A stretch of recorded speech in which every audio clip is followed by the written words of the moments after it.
Assalamualaikum warahmatullahi wabarakatuh. Perkenalkan, nama saya Najwa Marifatul Qudsiyah. Di sini saya akan mempresentasikan tentang surat Al-Baqarah ayat 255. Surat Al-Baqarah ayat 255 ini biasanya juga dikenal dengan sebutan ayat kursi. Adapun ayat kursi sendiri itu merupakan salah satu ayat yang dianggap penting di dalam Al-Quran. Nah, ayat ini secara substansial itu menyatakan bahwasanya Allah adalah satu-satunya Tuhan yang berhak untuk disembah, yang maha hidup, yang maha mengatur segalanya, dan juga disebutkan bahwa kekuatan Allah itu tidak pernah lemah karena Allah tidak pernah lelah ataupun tertidur. Allah itu memiliki langit dan bumi, dan hanya Allah yang dapat memberi syafaat kepada orang-orang yang memang diizinkan untuk mendapatkan syafaat olehnya. A'udzu billahi minasyaitonir rajim. Bismillahirrahmanirrahim.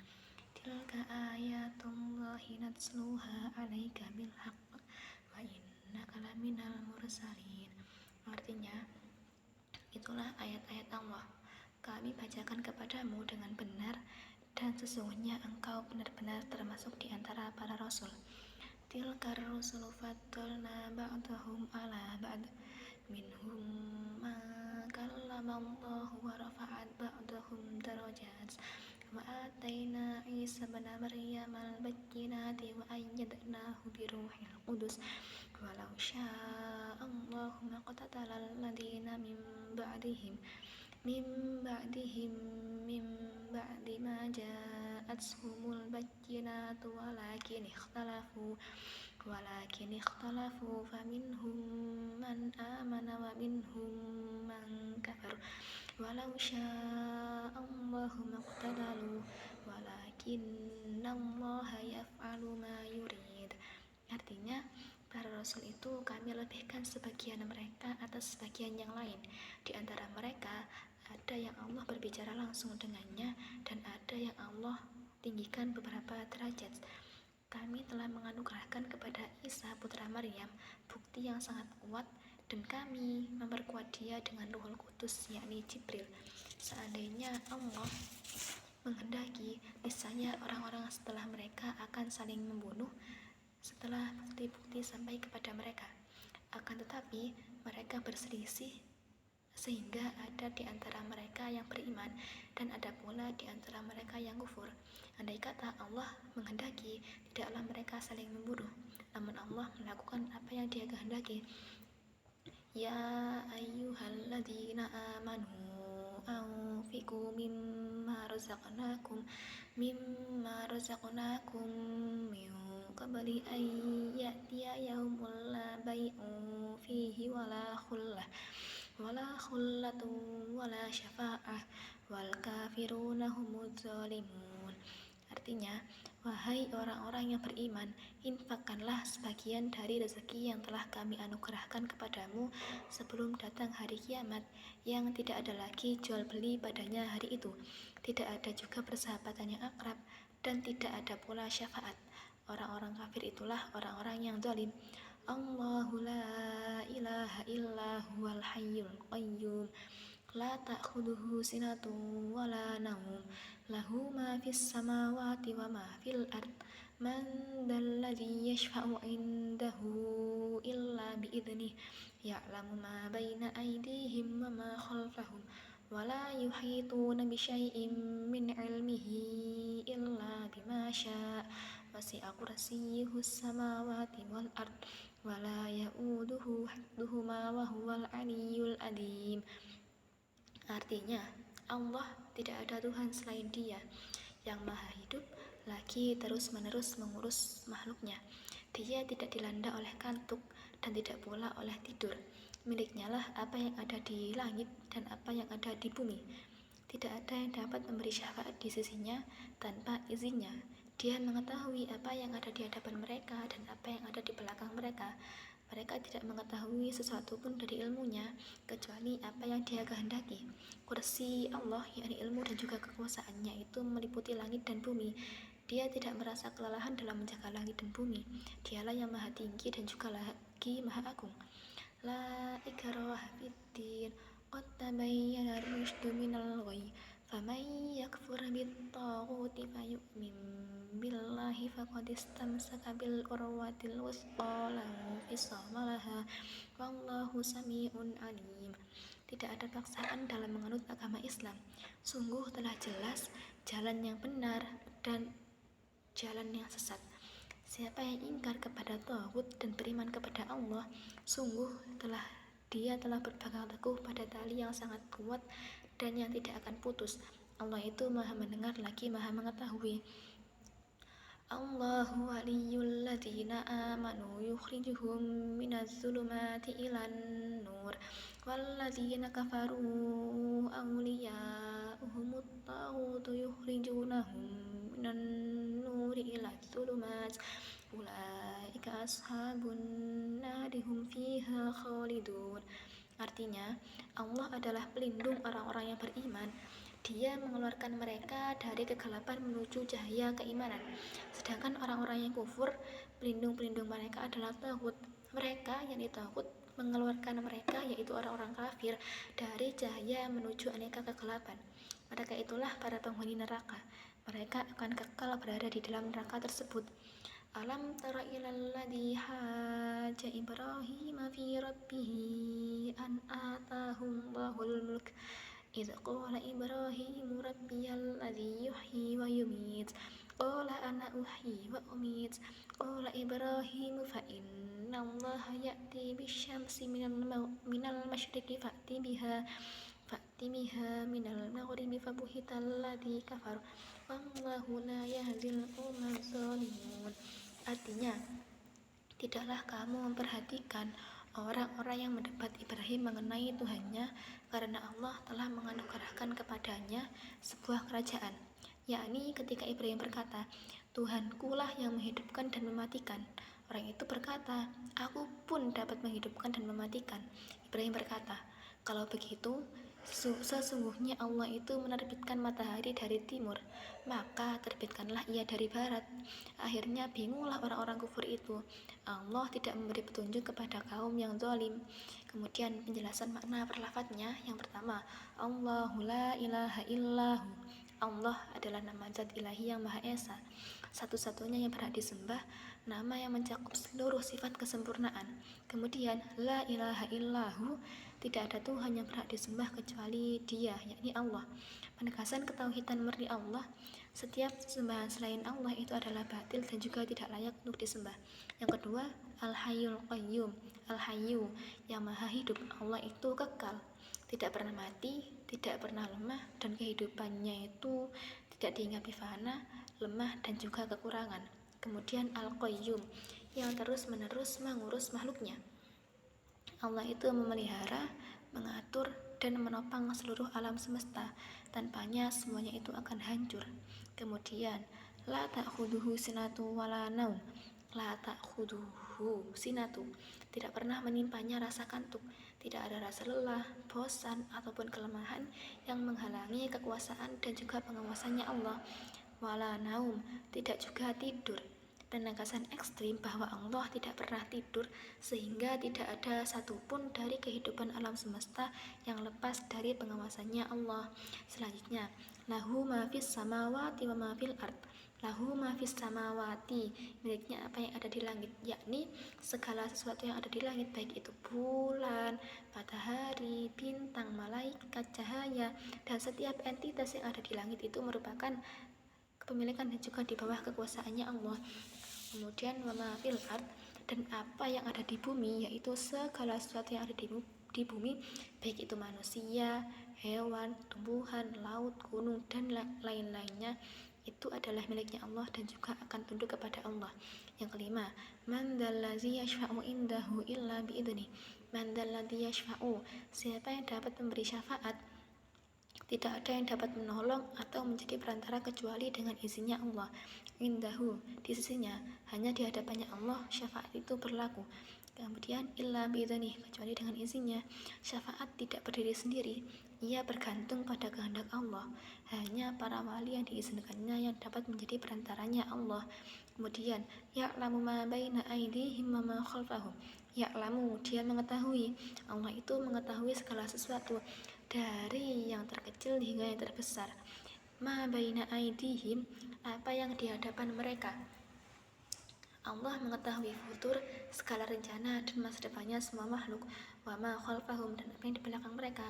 Allah itu juga mengetahui masa lalu, semua peristiwa, segala sesuatu yang telah terjadi. Tidak ada yang tersembunyi dari Allah. Wala yuhituna bisyai'in min ilmihi illa bima syaa. Wala yuhituna, dan tidak dapat mengetahui, tidak ada makhluk yang mampu menjangkau seluruh ilmunya Allah. Bisyai'in min ilmi, sedikit apapun dari ilmunya. Ilmu Allah itu melampaui batas kemampuan makhluk. Illa bima syaa, kecuali apa yang dia kehendaki. Allah hanya memberi ilmu kepada manusia dan malaikat sesuai dengan kehendaknya. Itulah batas ilmu makhluk yang dianugerahkan oleh Allah kepada mereka. Yang kedelapan, wasi'a kursiyyuhus samawati wal ard. Wasi'a, meliputi. Allah itu meliputi langit dan juga bumi dengan kekuasaan dan juga kehendaknya Allah. Kursiyuhu, singgasananya. Kursi yang dimaksud di sini adalah singgasana, yakni simbol kekuasaan, keagungan dan juga kebesarannya Allah. As-samawati wal ard, langit dan bumi. Allah itu meliputi seluruh alam semesta, dari langit yang tertinggi hingga bumi yang terdalam. Yang kesembilan, wala ya'uduhu hifduhuma. Wala ya'uduhu, tidak memberatkannya. Allah tidak pernah kelelahan atau terlalu lelah dalam menjaga langit dan juga bumi. Hifduhuma, memelihara keduanya. Allah itu menjaga langit dan juga bumi agar tidak runtuh dan hancur. Allah lah yang menjaga kestabilan alam semesta ini. Yang terakhir, wahwal aliyul azim, wahwal aliyu, dan dia maha tinggi. Allah itu maha tinggi, tidak ada yang sama ataupun melebihi maha tingginya Allah itu. Wal adim, maha agung. Allah itu juga maha agung, maha besar, dan tidak ada yang lebih agung ataupun lebih besar daripada Allah.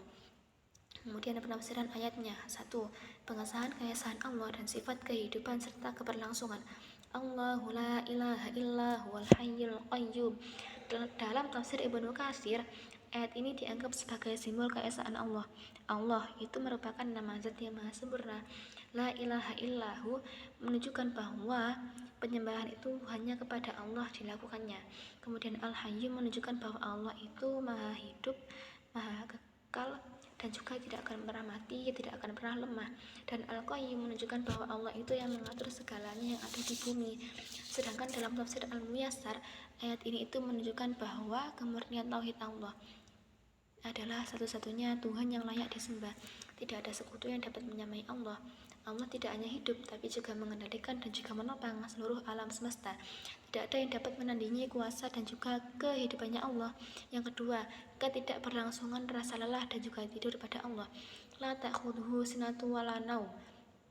Dalam tafsir Ibnu Katsir dijelaskan bahwa frasa ini menunjukkan bahwa Allah itu tidak pernah lelah ataupun tertidur, sehingga dia selalu mengawasi. Nah, hal ini itu bertentangan dengan keyakinan orang Yahudi yang mengatakan bahwa Allah itu adalah Tuhan yang tidur. Sedangkan dalam tafsir Al-Muyassar dijelaskan bahwa Allah tidak pernah membiarkan kehidupan di langit dan juga di bumi itu terlepas dari pengawasannya. Dia tidak pernah merasa lelah, bosan ataupun lemah. Yang ketiga, kepemilikan langit dan bumi. Lahu ma fis samawati wa ma fil ard. Dalam tafsir Ibnu Katsir dijelaskan bahwa Allah adalah pemilik mutlak dari semua yang ada di bumi dan juga di langit, termasuk malaikat, manusia, dan juga hewan. Tidak ada yang dapat mengklaim bahwa dia benar-benar memiliki apapun. Sedangkan dalam tafsir Al-Muyassar dijelaskan bahwa semua yang ada di bumi dan juga di langit adalah miliknya Allah dan tunduk kepada Allah. Jadi tidak ada tempat yang terlepas dari kekuasaannya Allah. Yang keempat, syafaat itu hanya dengan izinnya Allah. Man dzalladzi yashfa'u indahu illa bi'idznih.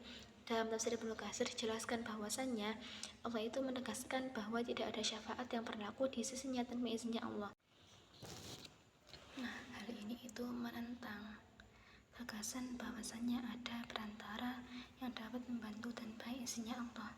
Syafaat itu adalah hak Allah dan hanya diberikan kepada makhluk yang memang dipilih oleh Allah untuk mendapatkan syafaat. Sedangkan dalam tafsir Al-Muyassar dijelaskan bahwa syafaat itu tidak berdiri sendiri. Ia adalah bagian dari kehendak Allah. Tidak ada yang dapat menolong atau menjadi perantara di hadapan Allah kecuali dengan izinnya Allah. Yang kelima, kelengkapan ilmunya Allah. Ya'lamu ma baina aydihim wa ma khalfahum. Dalam tafsir Ibnu Katsir dijelaskan bahwa Allah mengetahui apa yang ada di depan mata manusia, baik itu masa depan, rencana, dan apa yang akan terjadi, baik itu di depan mereka maupun di belakang mereka. Allah itu mengetahui segalanya. Sedangkan dalam tafsir Al-Muyassar dijelaskan bahwa ini itu menunjukkan bahwasannya ilmu Allah itu meliputi segala waktu dan ruang, karena tidak ada batas untuk pengetahuannya, sehingga dia dapat mengawasi semua orang. Yang keenam, keterbatasan ilmu makhluk. Wala yuhituna bi syai'in min ilmihi illa bima syaa. Dalam tafsir Ibnu Katsir dijelaskan bahwa tidak ada makhluk yang dapat memahami seluruh ilmunya Allah. Ini menunjukkan bahwa Allah itu ilmunya tidak bisa diakses oleh pikiran ataupun akal manusia. Sedangkan dalam tafsir Al-Muyassar dijelaskan bahwasannya ilmu Allah itu tidak terbatas, tidak dapat dicapai dan tidak dapat ditandingi. Ilmunya Allah itu melampaui kemampuannya makhluk, sehingga ilmunya manusia itu hanya sebagian dan terbatas. Yang ketujuh, kursi Allah meliputi langit dan bumi. Wasi'a kursiyyuhu samawati wal ard. Dalam tafsir Ibnu Katsir dijelaskan bahwasannya singgasana atau kekuasaannya Allah itu meliputi seluruh alam semesta. Sedangkan dalam tafsir Muyassar dijelaskan bahwasannya dengan kursi Allah, yakni dengan kekuasaannya Allah, itu meliputi langit dan juga bumi tanpa batas, menunjukkan bahwa Allah itu maha meliputi segala sesuatu. Yang kedelapan, tidak ada kelelahan dalam menjaga langit dan juga bumi. Wala ya'uduhu hifdzuhuma. Dalam tafsir Ibnu Katsir dijelaskan bahwa tidak ada kekuatan yang dapat menandingi Allah dalam menjaga dan memelihara alam semesta, karena Allah itu tidak pernah lelah menjaga langit dan juga bumi. Sedangkan dalam tafsir Muyassar dijelaskan bahwasannya ayat-ayat ini menunjukkan bahwa Allah itu tidak pernah lelah. Dia membuat langit dan juga bumi dengan mudah, sehingga tidak ada yang dapat menghentikan Allah dalam melakukan apa yang diinginkannya oleh Allah. Yang kesembilan, keagungan dan juga kemuliaan. Wahwal aliyul adzim.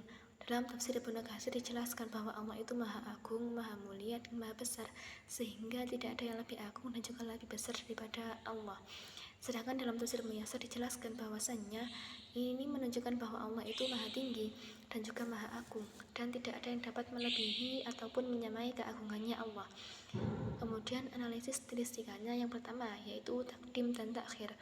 Sifat Allah yang paling mendasar yaitu Al-Hayyul Qayyum disebutkan tepat setelah pengesahan keesaannya, menunjukkan bahwa kehidupannya Allah dan keberlangsungannya Allah adalah konsekuensi logis dan pertama dari wujud keesaannya Allah. Kemudian yang kedua ada am dan khos. Lahu ma fis samawati wa ma fil ard, itu mencakup semua makhluk yang ada di langit dan juga di bumi, tidak terbatas pada ruang ataupun jenisnya. Namun ada juga unsur khos yang berhubungan dengan makhluk tertentu, seperti dalam konsep ilmu dan syafaat. Man dzalladzi yashfa'u indahu illa bi'idznih, mendefinisikan kelompok makhluk yang memiliki kemampuan untuk memberi syafaat, sehingga makna umum siapa saja yang ingin mendapatkan syafaat dibatasi secara khos menjadi hanya diinginkan oleh Allah saja. Yang ketiga, nasih dan mansuh. Dalam konteks hukum syarak, dalam ayat kursi ini tidak berfungsi hukum nasih dan mansuh. Namun dalam pandangan Al-Itqan, ayat-ayat tauhid ini berfungsi sebagai muhakkam yang menegaskan kepastian sifat Allah dan tidak digantikan. Ayat-ayat ini tetap berlaku secara takdir dan takkid sepanjang masa. Yang keempat, hakikat majas. Banyak lafaz yang bersifat hakikoh ditemukan dalam ayat ini. Allah adalah nama zat yang asli, ilahi. Kemudian Al-Hayyu memiliki kehidupan nyata, bukan sekedar gambaran. Kemudian lahu ma fis samawati wa ma fil ard, itu kepemilikan yang sebenarnya, bukan sekedar metafora, yakni Allah itu yang menjadi pemiliknya langit dan juga bumi. Kemudian ada juga unsur majas, yakni pada lafaz kursiyuhu. Nah, kata kursi dalam ayat adalah majas yang menggambarkan keagungan, kekuasaan, dan juga kehebatan Allah, bukan singgasana fisik yang mirip dengan kursi-kursi manusia pada umumnya. Ini karena ia melambangkan kekuasaan dan juga makomnya Allah yang tidak terbatas oleh ruang. Yang kelima ada tasbih dan juga isti'arah. Tasbih dan isti'arah ini digunakan secara simbolik dalam ayat ini, tetapi tidak ada perumpamaan yang disebutkan, yaitu lafaz wasi'a kursiyyus samawati wal ard, kursinya yang meliputi langit dan juga bumi, adalah metafora yang menunjukkan bahwa kekuasaannya Allah itu meliputi seluruh alam semesta. Kemudian, la ta'khudhuhu sinatun wala naum. Metafora negatif tidak pernah mengantuk ataupun tidur menunjukkan bahwa Allah tidak pernah mengantuk ataupun tidur. Ini menunjukkan bahwa kekuasaannya Allah itu tidak dapat dikurangi oleh apapun. Dengan demikian, kita dapat memahami kekuatan absolut dan tidak terbatasnya Allah. Nah, kesimpulannya, surat Al-Baqarah ayat 255 ini itu merupakan mahakarya balaghah Al-Quran yang menggambarkan 7 sifat utama Allah, yakni keesaan Allah, kemudian kehidupan, keberlangsungan, ketidaknya kantuk ataupun tidur pada Allah, kepemilikan langit dan juga bumi, syafaat dengan izinnya Allah, ilmu mutlak dan kursi atau kekuasaannya Allah yang meliputi alam, dan juga sifat Aliyul Azim dengan bahasa puitis, ritme harmonis, dan struktur simetris yang menjawab polemik Yahudi Madinah tentang sifatnya Allah. Secara keseluruhan, ayat kursi ini bukan sekedar teks akidah, melainkan ijaz linguistik yang menggetarkan jiwa, mengokohkan iman, dan menegaskan keagungan Allah di tengah surat Al-Baqarah. Ini menjadikannya jantung wahyu yang abadi. Nah, sekian presentasi dari saya. Apabila ada kesalahan, baik itu kata maupun perbuatan, mohon dimaafkan. Sekian, terima kasih. Wassalamualaikum warahmatullahi wabarakatuh.